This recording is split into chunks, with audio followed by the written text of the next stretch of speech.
Hello there, welcome back to part 11 of this video series on health, staying healthy and preventing COVID-19 infection due to the current pandemic. In the previous video, we discussed very briefly on the effects of vitamin D and how it enhances or boosts our internal immune systems. Vitamin D has a potent anti-inflammatory, antioxidant, and antimicrobial properties. So all three are essential to fight against viral diseases like COVID. Vitamin deficiency also increases the vulnerability of all viral mediated diseases, not only coronaviruses, including any other viral disorders had been there for centuries. Based on the limited information, the rate of infection, the severity, and the mortality from COVID-19 is proportionately increased when the population serum 25-hydroxy vitamin D concentration decreases. So having elevated 25-hydroxy vitamin D concentration in the blood, which is vitamin D, it will enhance not only the individual immunity but the population immunity, so that it will protect the community getting infected. Therefore, one need to consider hypovitaminosis D as an important risk factor for coronavirus infection affecting the lungs particularly. Having friendly bacteria in the intestine or taking probiotics will also synergistically work with the other nutrients to protect and boost our strong immune system. So, keeping individual and population serum 25-hydroxy concentration in excess of 40 nanograms per milliliters or 100 picomoles per liter will increase overall immunity through stimulating multiple immune mechanisms in humans. Nutritional point of view, vitamin D and other nutrients such as vitamin K2, vitamin A, and to a certain degree vitamin C, but magnesium, zinc, and selenium in combination are likely to be very beneficial in supporting the actions of vitamin D to boost our immune system. Therefore, supplementation with oral vitamin D and other micronutrients I suggest that the most cost-effective intervention one can provide to the community to prevent and reduce the severity of this dangerous disease.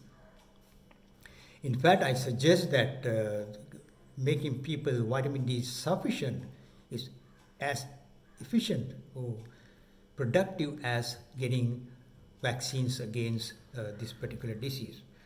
However, the vaccine will not be available till the end of the month and perhaps even the early next year. Therefore, this is the only thing we can do to improve our immunity and fight against coronaviruses. So try and get your individual vitamin D level at high as 40 nanograms per ml. So how the natural protection provided by adequate blood concentration of vitamin D affecting us? So is there shortcuts we can do to quickly achieve that rather than waiting for weeks and several months to build up your serum vitamin D levels? Of course there are.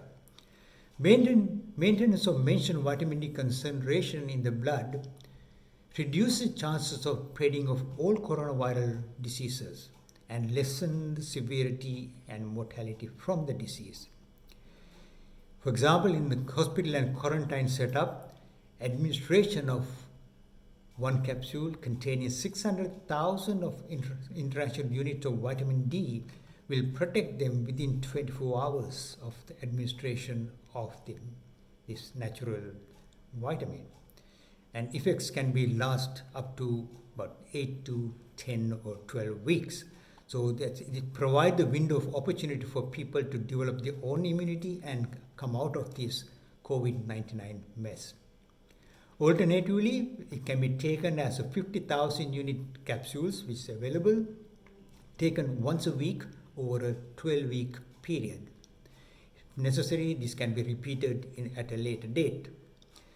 It is estimated to reduce the incidence of deaths by coronaviruses by about 30%. It's a huge reduction for a very, very little cost. In fact, the cost for each patient is considered is about between $5 and $10 the maximum per person.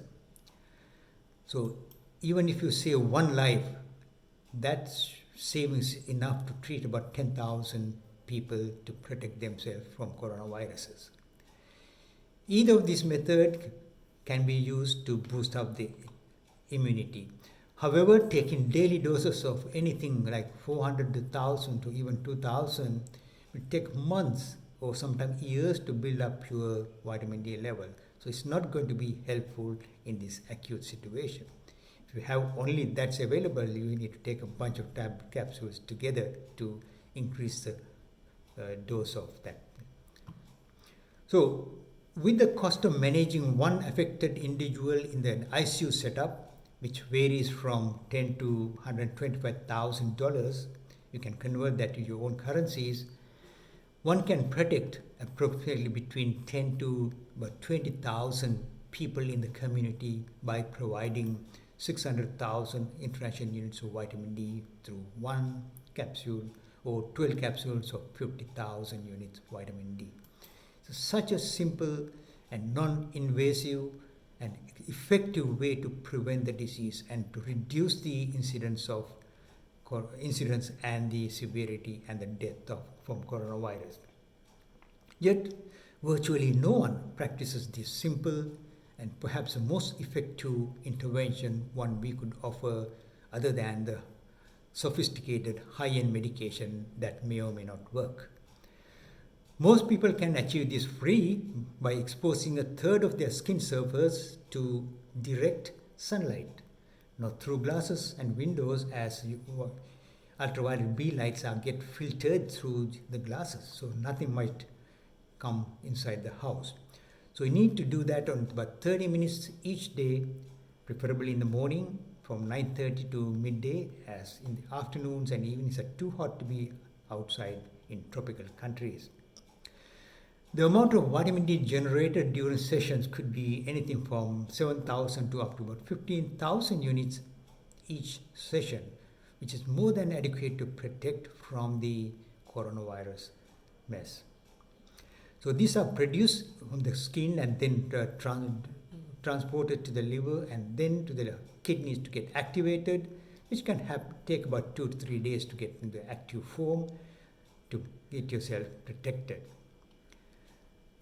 So there are different ways of achieving and protecting the protective level of vitamin D in the blood. Let's look at it very briefly.